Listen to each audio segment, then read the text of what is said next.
গল্প বুড়ো সুনির্মল বসু, পঞ্চম শ্রেণীর জন্য। এটা প্রথম পরীক্ষায় তোমাদের অনেকগুলো প্রশ্ন আসে, আমি সেগুলো বলে দেবো। আমি আজকে পাঠ করে শোনাচ্ছি না, আগে একটা তোমাদের ছড়াটাকে আমি পাঠ করে শুনিয়ে দিয়েছি। আজকে আমি উত্তরগুলো বলে দেবো, অনুসরণী উত্তরগুলো তোমরা একটুখানি শুনে নাও। আর এই অনুসরণীগুলি আমাদের করতে হয়, আরও কিছু বাড়তি প্রশ্ন আমাদের করতে হয়, কারণ এখানে সব প্রশ্ন থাকে না, কিন্তু পরীক্ষার প্রশ্নে কিন্তু অনেক প্রশ্ন আসে। তো সেই প্রশ্নগুলো যদি পেতে চাও তাহলে, বা এই প্রশ্নের উত্তরগুলো যদি পেতে চাও লিখিত আকারে, আমি মুখে বলে দিচ্ছি একরকম হবে, লিখিত আকারে পেতে গেলে তোমরা আমার ডেসক্রিপশনের লিঙ্কে ফলো করো, সেখানে ওয়েবসাইটে পৌঁছে যাবে, সেখানে গেলে তোমার সমস্ত উত্তরগুলো লিখিত আকারে পেয়ে যাবে। চলো আজকে তাহলে বলে দিই একটুখানি। উত্তর হাওয়া বলতে বোঝায় যখন উত্তর দিক থেকে হাওয়া আসে। কখন হয়? গ্রীষ্মকালে না শীতকালে না বর্ষাকালে? এটা শীত হবে। থুরথুরে শব্দটি অর্থটা কি হবে? থুরথুর এটা জন্মনে হবে না, জড়সড়ো হবে না, এই নড়বড়েটা হবে, মানে হাত পাগুলো নড়ে কাঁপে। বয়স্ক মানুষ তো, বুড়োটা অনেক বুড়ো, অনেক বুড়ো আর কি, তারপর শীতকাল থুরথুরে হয়ে গেছে। রূপকথার গল্পে যেটি থাকে না, রূপকথার গল্প তো কাল্পনিক গল্প, সেখানে দৈত্যী থাকবে, দানব থাকবে, পক্ষীরাজ থাকবে, রাজপুত্র থাকবে, থাকে, কিন্তু উড়োজাহাজ ওই গল্প থাকে না।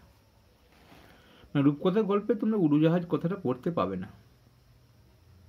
হ্যাঁ, অন্যরকমভাবে লিখলে পাবে, মানে যদি পরী হয়ে পরীরা উড়ে যাবে এরকম থাকে, কিন্তু উড়োজাহাজ থাকে না। রূপকথার গল্প সংগ্রহ করেছেন এমন একজন লেখকের নাম বেছে নিয়ে লেখো। আশাপূর্ণা দেবী লেখেননি, এই দক্ষিণারঞ্জন মিত্র মজুমদার ইনি লিখেছেন। মানে রূপকথার গল্প কিন্তু ইনি লেখেন। এই জন্ম দেখো, জন্ম বিহারে গিরিডিতে। আর এইখানে প্রশ্নগুলো বলে দিই, লেখালেখি ছাড়া সুনির্মল বসু মানে কবিতার যে কবি, তার কোন কাজ ভালো পারতেন? তিনি ছবি আঁকতে পারতেন, মানে লেখালেখি ছাড়া ছবি আঁকতে পারতেন। তার লেখা দুটি বইয়ের নাম লেখো। এখানে দেখছো অনেকগুলো নাম আছে, কি ছানা বড়া, বেড়ে মজা, হাওয়ায় দোলা, হইচই, কথা শেখা। এই দুটো খুব সহজ, হইচই, কথা শেখা, এই দুটোকে মনে রাখবে, বা ছন্দের টুংটাং। চলো তারপরে আমরা এলোমেলো বর্ণগুলোকে একটু সাজিয়ে লিখবো। এখানে আছে থয়াকা রয় দুগু প ক ক প, এটা হবে কি, এটা হবে রূপকথা। এই রয় দিগু প রূপ ক থয়াকা, দেখে নাও তোমরা, ওখানে দিয়ে দিয়েছি, লিখে দিয়েছি, সব রং করে লেখা আছে। রাজপুত্র, এটা হবে রাজপুত্র, একা বর্কির্য পয় হসু তয় তয় হসু রাজপুত্র। এটা হবে পক্ষীরাজ, প ক্ষয়মসে দিঘি রয়কা বর্কির্য। এটা হবে মন পবন, এটা আজগুবি। এগুলো খুব পরীক্ষা আসে উল্টো পাল্টা বর্ণ দিয়ে। তারপর দেখো একটা একটা মিল করে দেওয়া হলো, ধাঁধা, রাঁধা, বাঁধা, মানে কবিতায় আছে 5 জোড়া শব্দ, এখানে খুঁজে নিয়ে লেখো।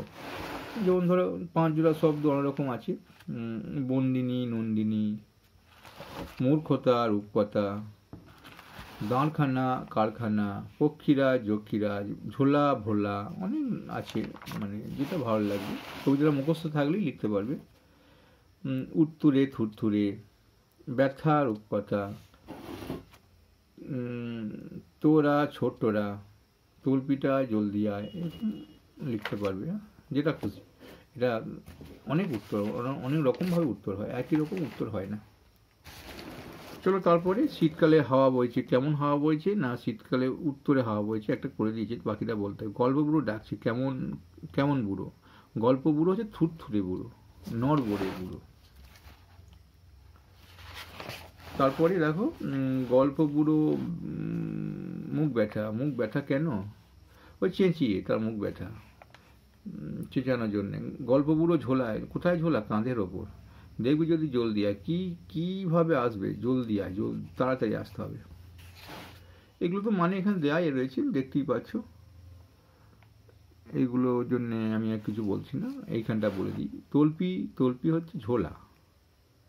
আর রূপকথা হবে কাল্পনিক গল্প, ভোরে হবে বিহনে, আর পবন হবে বাতাস। পবন দেবতার নাম পবনই বাতাস, মানে বাতাসের দেবতা পবন দেব।